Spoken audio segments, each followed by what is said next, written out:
हमारे चैनल को सब्सक्राइब करें और बेल आइकन जरूर प्रेस करें। हेलो दोस्तों, welcome to UPSC 360 degree power preparation. आज जो मैं लेके आया वो कोई टॉपिक नहीं है, वो एक इशू है कि अभी कुछ स्टूडेंट जो है 15 स्टूडेंट, देयर आर 15 स्टूडेंट, ठीक है, एस्पिरेंट। उनका एक डेलीगेशन जो है वो सुप्रीम कोर्ट में गया है। संजीव खन्ना जी जो हमारे नए CGI बने हैं, उनके सामने एक डेलीगेशन गया है कि भाई हमारी जो कोई डिमांड है एज लिमिट को लेके वगैरह, ठीक है। तो ये एज लिमिट क्या है, ये कैसे है, उसका पूरा एक्सप्लेनेशन मैं आपको बताऊंगा कि किसको बेनिफिट हो रहा है, किसको नुकसान भी हो रहा है, और लेकिन मोर बेनिफिट कितना हो रहा है, ठीक है, वो बताऊंगा। उसके साथ ही एडिशनल मैं आपको ये बताऊंगा कि यूपीएससी में क्या क्या समस्या है,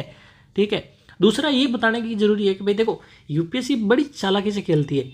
वैसे तो देखो, यूपीएससी का एक अच्छी बात ये कि हर साल एटलीस्ट एग्जाम तो कंडक्ट करवाती है। स्टेट पीसीएस को तो सबको हाल पता है कि एवरी स्टेट पीसीएस में कहीं ना कहीं कुछ लीकेज हो जाए, पेपर लीक होना, कुछ ना कुछ गड़बड़ियाँ होना, री एग्ज़ाम, बच्चे जो है पंचवर्षीय योजनाएं बनी रखी है स्टेट पीसीएस के एग्ज़ाम तो, ठीक है। लेकिन ये अच्छी बात है, लेकिन बच्चे अगर मान लो कि कोई इशू हो रहा है पेपरों में, कुछ सिलेबस में, किसी भी चीज़ जो लेके अगर बच्चे उसके लिए डिमांड करना चाहते हैं तो बच्चों के सामने वो पहले से 1 साल का एडवांस नोटिफिकेशन आ जाता है। तो बच्चे ना डर जाते हैं कि चलो हुआ सो हुआ, अगली बार देखते हैं। इसकी वजह से अगर ऐसा ना हो कि अगला भी ऐसे ही चला जाए अटेम्प्ट फालतू, तो वो एक प्रेशर की वजह से बच्चे आवाज़ ही नहीं उठा पाते। ये भी समस्या रहती है, मुझे लगता है ये समस्या नहीं, काफ़ी जनों को भी ये लगता है, आपको भी शायद लगता होगा हाँ कहीं ना कहीं ये समस्या रहती है, ठीक है। तो अगर रहती है तो आप भी बताएं कि हाँ रहती है। तो पहले तो हम ये बताएंगे कि एज लिमिट की इशू क्या था, क्या हुआ है, क्या है। तो देखो, इशू ये था कि भाई जो एज लिमिट वाला से है ना, तो कुछ बच्चे कह रहे थे कि हम जो एज के कारण, ठीक है, हमारा कुछ डे, इवन नॉट मंथ, दिन के कारण, एक सिर्फ दिन के कारण, कुछ तो कह रहे हैं कि हमारा जन्म सिर्फ मान लो कि भाई सिर्फ 5 मिनट 1 मिनट इधर उधर की वजह से ही जो है हमारा 1 साल पूरा खराब हो रहा है, या फिर हमारा अटेम्प्ट के लिए हम एलिजिबल ही नहीं बस गए, मतलब ये है कि हमारी एज पूरी हो गई है सिर्फ एक कारण की वजह से। तो उन बच्चों को तो मोस्टली इससे फ़ायदा होता है अगर ये उसमें फेवर में आता है तो, ठीक है। तो ये एक जजमेंट गया, उसमें जो हवाला क्या दिया वो देखेंगे। पहले ये हुआ था कि पिछली बार भी गया था जो चंद्रचूड़ जी थे हमारे, ठीक है, CGI एक्स CGI, इनके पास गया तो इन्होंने क्या किया, रिजेक्ट कर दिया कि नहीं, इन्होंने जितनी भी डिमांड उठाई उनको रिजेक्ट कर दिया सुनने के लिए। तो अभी उम्मीद जगी है, होप कि भाई संजीव खन्ना जी है, एक नई होप के साथ बच्चे गए कि भाई सुने। तो क्या हुआ कि जो 15% है स्टूडेंट, ठीक है, 15 जो स्टूडेंटों का एक डेलीगेशन गया, उन्होंने क्या हवाला दिया, आर्टिकल 15, ठीक है, 15, आर्टिकल 16 और आर्टिकल 21 का हवाला देते हुए कहा कि भाई ये कहीं ना कहीं डिस्क्रिमिनेशन है, ठीक है, ठीक है, ये कहीं ना कहीं डिस्क्रिमिनेशन हो रहा है। डिस्क्रिमिनेशन इस किस बेस पे हो रहा है कि भाई एक ही साल के अंदर जो बच्चा है, एक ही साल नहीं, इवन 1 महीने का बनता है, इवन 1 मंथ का या फिर 1 डे का, उसके बच्चा एक जो है वो एलिजिबल है, ठीक है, 1 जो अगस्त वाला एलिजिबल है और एक है नॉट एलिजिबल, नॉट एलिजिबल। तो कहा कि भाई ये जो डिस्क्रिमिनेशन हो रहा है कहीं ना कहीं हमारे साथ जाती हो रही है, इसको रिजोल्व करने के लिए कि भाई आप यूपीएससी को कहो या फिर आप कुछ करो, तो इसके लिए बच्चे गए। तो पहले तो हम ये समझते हैं कि एज यूपीएससी में क्या है, ठीक है, what is the age for UPSC exam में कैसे कंसिडर की जाती है एज, हाउ टू कंसिडर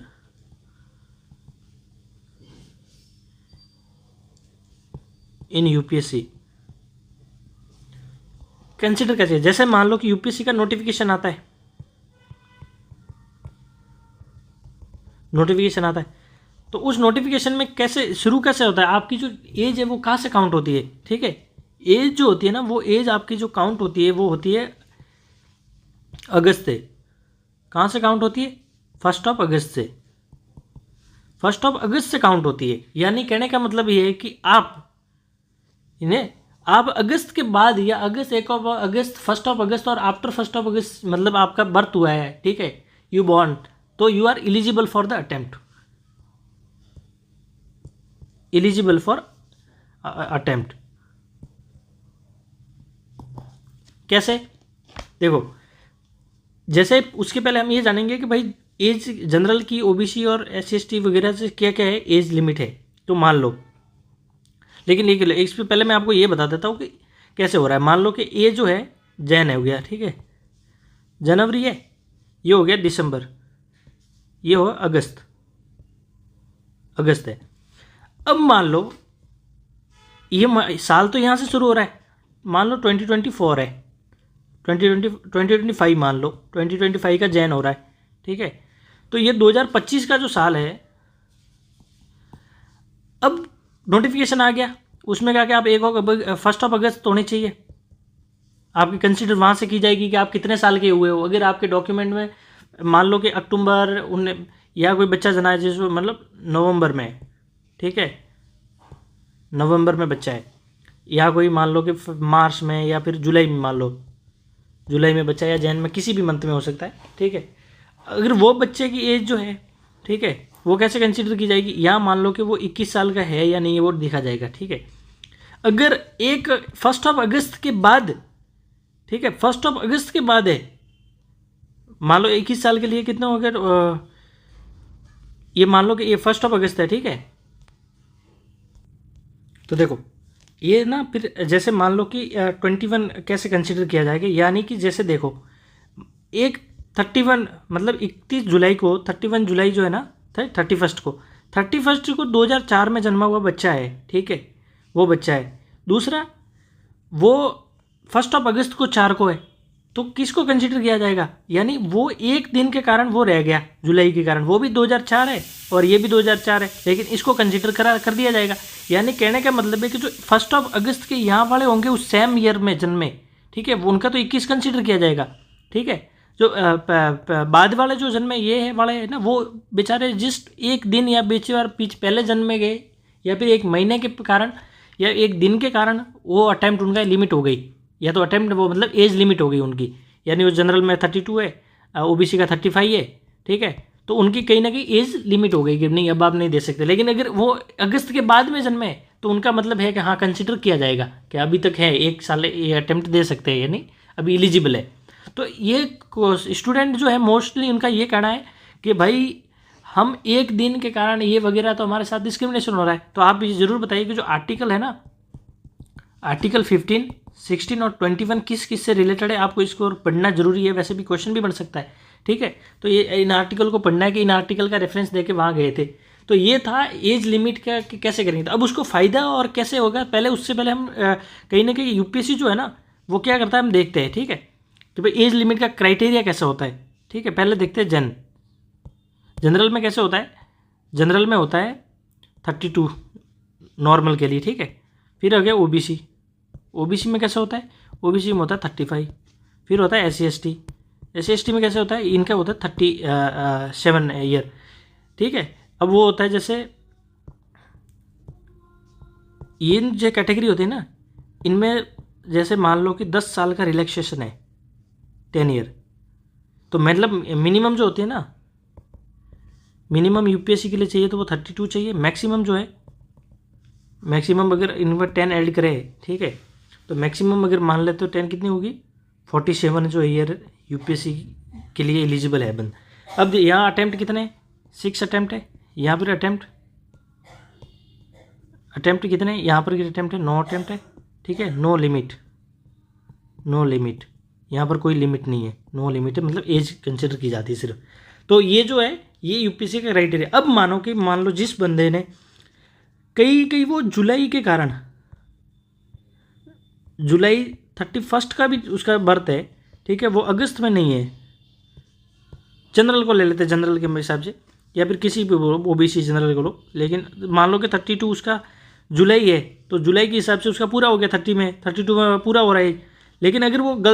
वो अगस्त में होता, ठीक है, तो अगस्त से उसको 1 साल और अटैम्प्ट मिल जाता, एक्स्ट्रा मिल जाता, अटैम्प्ट उसको मिल जाता। लेकिन क्योंकि वो 31 है, सिर्फ एक दिन का, एक दिन भी नहीं हो सकते, घंटों का फ़र्क है, उसके कारण वो अटैम्प्ट से रह गया। इसका दर्द मुझे भी पता है, क्योंकि मेरा भी एक समय था, कुछ टाइम पहले ऐसे हुआ था कि जब मैंने वो CAPF का पहले एग्ज़ाम देते थे, तो जो CAPF था, वो CAPF होता ना, जो CAPF का एग्ज़ाम होता था, उसके लिए मेरा जो जन्म एक्चुअली है वो मान लो कि 5 जुलाई है। मेरा जन्म 5 जुलाई, तो कारण मैं अगस्त में ना होने के कारण मैं ना एक सिर्फ महीना भर भी फ़र्क नहीं था, ठीक है, उसके कारण मैं CAPF का कहीं ना कहीं अटैम्प्ट देने से रह गया था, ठीक है। ये पहले की बात है। तो ये मैं कह रहा हूँ ना, ये इस चीज़ की वजह से डिस्क्रिमिनेशन हो रहा है। तो बच्चे कह रहे हैं कि भाई डिस्क्रिमिनेशन हो रहा है, ये फ़ायदा किसको होगा, फ़ायदा भले ओबीसी, जनरल, SC ST कोई भी बच्चा हो, उसको सबको फ़ायदा होगा जिनकी एज लिमिट जो है ना, एज जो क्रॉस कर गई है, मतलब जिनकी अगस्त ना होने के कारण उनकी कहीं ना कहीं एज क्रॉस कर चुकी है, उनको कहीं ना कहीं 1 साल का रिलैक्सेशन मिलेगा, 1 ईयर, ठीक है, 1 ईयर का रिलैक्सेशन मिलेगा। मतलब अगर ये अब जो संजीव खन्ना जी है, CGI हमारे ये मैटर सुन लेते हैं और ये कुछ एक्शन लेते हैं तो 1 ईयर का रिलैक्सेशन मिलेगा बच्चों को, ठीक है। हाँ, थोड़ा हो सकता है इशू किसको होगा, इशू किसको होगा, इशू कौन फेस करेगा, इशू फेस वो करेगा जो बंदा who are going to appear 2025, अगर मान लो इसको जैन कर दिया जाता है वगैरह, ठीक है, या ठीक है, तो 2025 में जो अपीयर होने जा रहे बच्चे, उनको कहीं ना कहीं इशू हो जाएगा कि नहीं, वो जो है वो बच्चे अभी नहीं दे पाएंगे जिनको, ठीक है, अगस्त में नहीं हुआ है, पहले हुआ, तो वो बंदे अभी तक एलिजिबल नहीं हो पाएंगे, जिनका मतलब जो अगस्त में जिनका है वो तो एलिजिबल होते थे पहले, अगर इसके अभी जो प्रेजेंट जो है उसके हिसाब से तो एलिजिबल है, जो अगस्त में है उसके हिसाब से एलिजिबल है, वो सोच रहे कि भाई हमारा अगस्त है और अगस्त के हिसाब से होना चाहिए, तो उसके हिसाब से तो हम एलिजिबल है। लेकिन मान लो अगर उसको जैन कर दिया जाता है जनवरी, तो वो तो कहीं ना कहीं उसके 5-6 महीने का गैप हो गया ना, ठीक है, इतना रह गया 5-6 महीने के हिसाब से, तो वो एलिजिबल होने थे लेकिन अब नहीं होंगे क्योंकि जनवरी से ही कंसिडर किया जा रहा है, तो अब नहीं होगा, तो यानी उनको वो है वो एलिजिबल नहीं होंगे 2025। अगर ये अभी तक हुआ नहीं है, अभी तो सिर्फ गए हैं, संजीव खन्ना जी क्या कहेंगे, ठीक है, इसीलिए बच्चे थोड़े जल्दी गए कि जो फिर नोटिफिकेशन आता है ना, अगर सुननी जाती है, याचिका चुनी जाती है, तो नोटिफिकेशन से पहले कुछ ना कुछ डिसीजन आ जाए, इसलिए अभी गए ताकि वो ये हो जाए कि हाँ भाई अगर आए तो बच्चों के लिए फ़ायदा हो जाए, नहीं तो फिर वापस नोटिफिकेशन आ जाएगा, तो फिर वैसे भी मतलब नहीं है, जो अभी प्रेजेंट के जो बच्चे हैं झेल रहे हैं इस चीज़ को।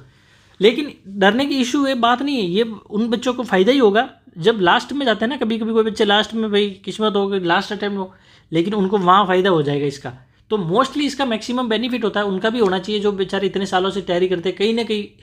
काश न काश इंटरव्यू भी दिए है, कोई मेरे काफ़ी मित्र है जो इंटरव्यू दिए, यदि एज लिमिट हो जाए तो उनको ये फ़ायदा होगा कि हाँ एक कारण और हो जाता है। जैसे वो देखिए ना, एस्पिरेंट मूवी आती थी, उसका लास्ट अटैम्प्ट एक एक्स्ट्रा अटैम्प्ट मिला, यही वाला सीन मान लो, एक एक्स्ट्रा अटैम्प्ट मिला तो फिर एक्स्ट्रा अटैम्प्ट में IAS बन जाता है, तो ऐसे हो जाता है यार, तो काफ़ी बच्चों को फ़ायदा होगा इससे, अच्छी बात है। अब देखो मेन UPSC के साथ इशू क्या है, what is issues with UPSC,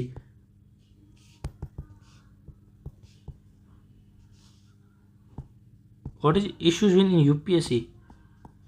issue क्या है UPSC में, ये देखो। अब आज हम ये मैं बताता हूँ कि इशू क्या क्या आ रहा है जो बच्चे फेस कर रहे हैं, आप बताना अगर आपको जेन्युइन लगता है तो आप भी बताएं और सबको ये बताएं कि हाँ इशू आ रहा है, आप अपना ओपिनियन दीजिए इस पर क्या है। ये जो हमारा सबका ये मानना है कि एक इशू UPSC का ये आता है कि कट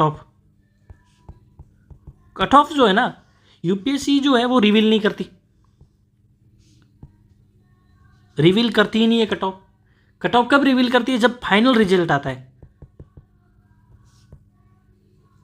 फाइनल रिजल्ट आता है, जबकि ये कितना नुकसानदायक है सोचो, अगर कट ऑफ पहले से पता चल जाएगा भाई GS में कितने आ रहे, ठीक है, कट ऑफ इतनी कट ऑफ गई है तो हमें कितने किस हिसाब से तैयारी करनी पड़ी थी, तो स्टूडेंट जो होता है एस्पिरेंट वेल बी प्रिपेयर्ड, वो पहले से प्रिपेयर करेगा, रेडी हो जाएगा, ठीक है, कि भाई अगर कट ऑफ भाई हाँ चलो प्रीलिम्स का रिजल्ट आया, कट ऑफ के आ गई है, तो उस हिसाब से कहा कि हमें इस हिसाब से हमारा ये कट ऑफ गई है, इस हिसाब से मुझे ये लग रहा था नहीं है, तो अब मुझे इस हिसाब से तैयारी करनी पड़ेगी फ्यूचर में। ये तो हो गई प्रीलिम्स। दूसरी कट ऑफ के साथ क्या है, आंसर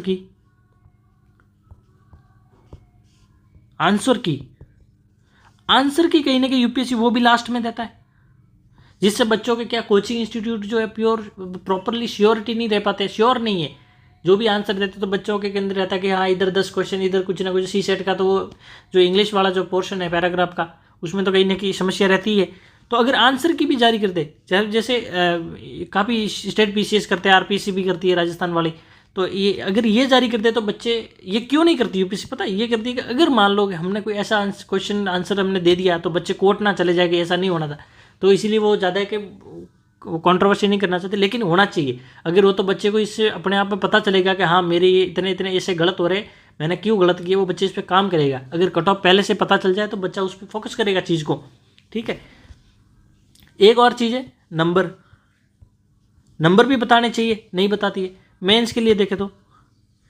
मेंस के लिए ये होना चाहिए कि देखो स्टेट PCS काफ़ी करवाती है, अगर जो मतलब क्वालिफाई नहीं है फॉर इंटरव्यू, ठीक है, not qualified, not qualified for interview. उसके लिए क्या होना चाहिए भाई, आप उसकी भी कट ऑफ जा दिखाओ, पहले तो कट ऑफ दिखाओ कि भाई इतनी कट ऑफ रही थी मेंस में। दूसरी, जो क्वालिफाइड नहीं हुए उनकी कम से कम कॉपी जो है ना वो आरटीआई लिखा कि कॉपी उनको मिलनी चाहिए, ताकि वो कॉपी चेक करे, कॉपी उनको मिले ताकि वो कॉपी चेक करे। इससे फ़ायदा होता है कि बच्चा के हाँ यार मैंने जीएस पर में मुझे इतने नंबर मिले, मुझे ये काम मुझे गलत किया, ये कॉपी दिखानी चाहिए उनको, ये कॉपी पहले दिखानी चाहिए। दूसरा क्या चीज़, एक क्या चीज़ है, ठीक है, मतलब वो मार्क्स वाला वही नंबर तो दिखानी चाहिए कितने हैं, क्या हो रहा है, कैसे हो गया। तो ये चीज़ें कहीं ना कहीं यूपीएससी को पहले स्टेप बाय स्टेप में करते हो तो अगर बच्चों को बहुत ज़्यादा फायदा होगा इस चीज़ से, क्योंकि बच्चे अपने हिसाब से तैयारी, नहीं तो बच्चे क्या होता है एग्जाम दे दिया, हम दे देखा हाँ मेरे इतने बन रहे थे, मेरे के इतने नहीं बन रहे, भाई हाँ ठीक है कराएंगे इतने बने, इस बार इतनी तैयारी करेंगे। लेकिन जब रिजल्ट आता है, जब मार्क्स देखते हैं तो कह रहे यार इतने 20-30 नंबर जो सोचे थे उससे भी इतने कम कैसे निकल गए, ठीक है। तो वो अगर पहले ही पता चल जाए तो बच्चा उस चीज़ पे काम कर सके। तो कहीं ना कहीं ये भी यूपीएससी का बड़ा एक इशू है, ठीक है। और जैसे सीसेट को लेके, सीसेट वाला हिंदी मीडियम के साथ तो बड़ा वैसे ही नहीं होता था, अभी तो किया है, लेकिन मैं मानता हूँ कि अभी भी जो है ना कहीं ना कहीं जो अभी भी इशू क्या है, कहीं ना कहीं जो अभी इशू है वो हिंदी मीडियम के साथ क्या है, हिंदी मीडियम के साथ अभी भी जो वर्ड्स होते हैं ना वो प्रॉपर ट्रांसलेट नहीं होते, अभी भी नहीं होते, कितना ही ये डेवलप कर लेकिन अभी भी नहीं होते। मोस्टली सीसेट में उनको फेस करना ही पड़ता है, जीएस में भी टेक्निकल क्वेश्चन होते हैं उनमें फेस करते ही है बेचारे हिंदी मीडियम, लेकिन वो करना ही पड़ता है, ये तो उनके साथ वैसे इशू हो रहा है। तो ये इन चीज़ों में भी इम्प्रूवमेंट होना चाहिए, ताकि अलग से दूसरा तो जो कॉपी चेक होता है वो भी एक अलग अलग, जो हिंदी का है हिंदी को दो तो उनके साथ भी डिस्क्रिमिनेशन नहीं हो, ठीक है, वो पूरा वेल मेंटेन होना चाहिए, ये भी चीज़ होनी चाहिए। तो कम से कम अगर ये स्ट्रक्चर यूपीएससी का सही हो जाए तो होता है कि भाई हाँ काफ़ी चीज़ें में इम्प्रूवमेंट हो जाएगी, बच्चों को भी थोड़ा मोटिवेट होंगे कि हाँ यार पहले से कुछ चीज़ें पता चल रही है, ये चीज़ें मानते हैं कि भाई हाँ ये होनी चाहिए। तो बाकी एज लिमिट का आपको कैसा लगता है कि क्या है कैसे, आपका अपना रिव्यू जरूर दीजिएगा, ठीक है। और शेयर एंड सब्सक्राइब वीडियो, और हमारी जो सीरीज शुरू कर रहे हैं, ठीक है, आपको एक टेस्ट देंगे, हम अपना टारगेट देंगे, हमारे से ज्वाइन कीजिए, टेलीग्राम ग्रुप ज्वाइन कीजिए, आपको पता चलेगा, हम आपको डे बाई डे टारगेट देंगे। उस टारगेट के हिसाब से फिर हम आपको पूरा क्वेश्चन सेट देंगे कि भाई आपको एक ही टॉपिक इतने सारे क्वेश्चन के कितना आपका कितना अंदर हो कितना बाहर हो, मतलब कैसे है, तो आपको पता चलेगा उस चीज़ का, ठीक है। आप अपने आप को नॉलेज और कॉन्फिडेंस में बिल्ड कर पाओगे, ठीक है, पूरा वेल प्रिपेयर्ड हम आपको गाइडेंस करेंगे कि प्रीलिम्स तक कैसा रहता है, ठीक है, बहुत डायनेमिक तरीके से, ठीक है। Thank you for watching, share and subscribe.